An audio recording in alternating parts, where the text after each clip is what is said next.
Bom, meus irmãos, então essa aqui é a resposta do que eu acho sobre esse tema, né? Eu acho que é possível tocar de todas as formas, com ou sem espalheira, né? Vamos começar sem espalheira, né? Começar sem espalheira. Eu toquei muitos anos sem espalheira, recentemente, de uns dois, um ano e meio pra cá, mais ou menos, eu comecei a tocar com espalheira novamente, né? Por que eu comecei a tocar com espalheira? Porque é, é, eu sempre toquei sem, né? Fiquei muitos anos tocando sem, tive professores que falavam, me recomendavam fortemente para tocar sem, e realmente é uma coisa, é muito bom tocar sem, porque o violino ele acaba ficando numa posição melhor, né? Então, o que que eu noto?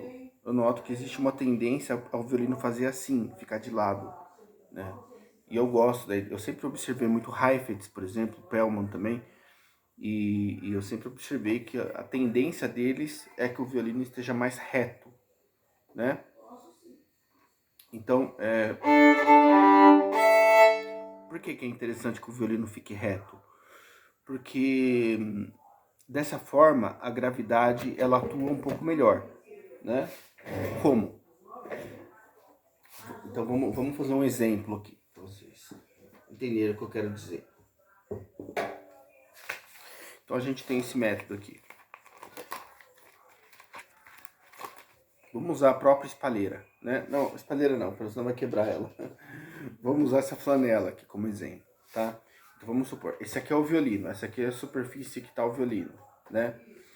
Esse aqui é como se fosse o arco, né? Então, se essa superfície ela tá mais reta, então o arco, a flanela cai na superfície e fica. Se essa superfície, que seria o violino, ela tá inclinada, esse objeto que seria o arco, se ele cai, ele não fica, olha, ele cai no chão. Por quê? Porque a gravidade ela não tem força o suficiente, mesmo que eu coloque ele aqui, ó, ele cai no chão. A gravidade não tem força o suficiente para grudar ele na folha. A única forma de grudar ele na superfície é se a superfície estiver mais reta. Talvez não tão completamente reta, mas olha, um pouquinho reta que ela esteja, ó, a flanela já fica. Por quê? Porque esse é o efeito da gravidade. Ela chama a massa, né, em atrito contra ela, né, em junção com ela. E no violino é a mesma forma. Então, quando o seu violino está mais reto e o seu arco ele cai na corda, se o seu violino está mais plano, assim, tá meio contra a luz aqui, né? Deixa eu virar um pouquinho. Então, se o violino está mais plano, a arcada ela é recebida com mais receptividade, ela gruda, o arco gruda na corda, né?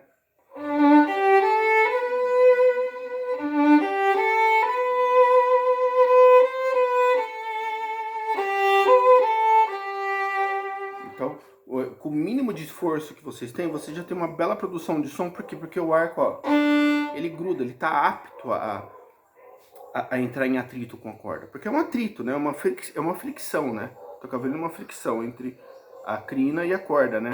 É uma fricção, um atrito. Então, ele tá apto para receber esse atrito. Se você toca com o violino assim, ó, ele não tá apto, ó. Eu coloco o arco na corda, ó, e fica uma coisa mais superficial. Se eu quero ter mais som, eu preciso forçar. Aqui não. Aqui eu só coloco e puxo, ó. Já tem a quantidade de som que eu preciso sem fazer a mínima força, né? Então, o que eu quero dizer com tudo isso? Tocar sem espalheira, ela viabiliza esse caminho, né? Fica muito mais fácil desse caminho acontecer, né? Fica mais natural. A não ser que você toque sem espalheira errado. Você erga aqui, aí o violino fica... Tem gente que toca assim, aí não adianta nada tocar sem espalheira. Tocar sem espalheira só faz sentido se esse conceito é pronto na cabeça de quem tá tocando sem espalheira, né? Senão não adianta, né? E agora com a espalheira, então Qual que é o segredo de você tocar com espalheira? O segredo é não deixar o violino fazer isso. Ficar encurvado. Porque como a espalheira deixa mais cômodo, de alguma forma, né? Aí facilmente o violino ele fica encurvado. Um pouquinho só que levanta de nada, o violino já fica praticamente virado, né? Então, o segredo é você tocar com espalheira, mas a mentalidade sua tem que ser como se tivesse sem espalheira, né? Então, os ombros sempre para trás, né? Esse ombro para trás, esse ombro para trás, e o violino sempre de lado, ou seja, sempre para cá, ó. Colocar o violino de lado é uma coisa meio óbvia, mas não é tão óbvio, levando em consideração que 95% dos violinistas, geral, profissional, seja lá o que for, eles tocam com o violino para frente, ou seja, para cá. Então, isso não é uma coisa boa. Isso não é uma coisa boa. Vocês não vão ver um grande solista tocar com o violino para frente. Pelo menos os antigos, que são os que eu mais gosto, você não vai ver, né? Todos os violinistas que vocês observarem, os grandes nomes, né, como Oistrakh, Heifetz, Zuckerman, Pellman, Shlomo Mintz, seja lá quem for, não vai tocar com o violino assim para frente, né? Então, isso é uma coisa importante. Agora, se você vai tocar com espalheira, então é importante que seja uma espalheira que não seja tão alta, né? E o importante também é que essa parte aqui, ó, ela esteja um pouquinho mais alta que essa parte. Se essa parte aqui das costas estiver mais alta, aí vai facilitar do violino ficar assim. Então é importante que ela esteja meio reta assim, para que você coloque o violino que ele fique de forma mais reta. E sempre em cima do ombro. Porque, violino em cima do ombro é óbvio, né? Não, não é óbvio.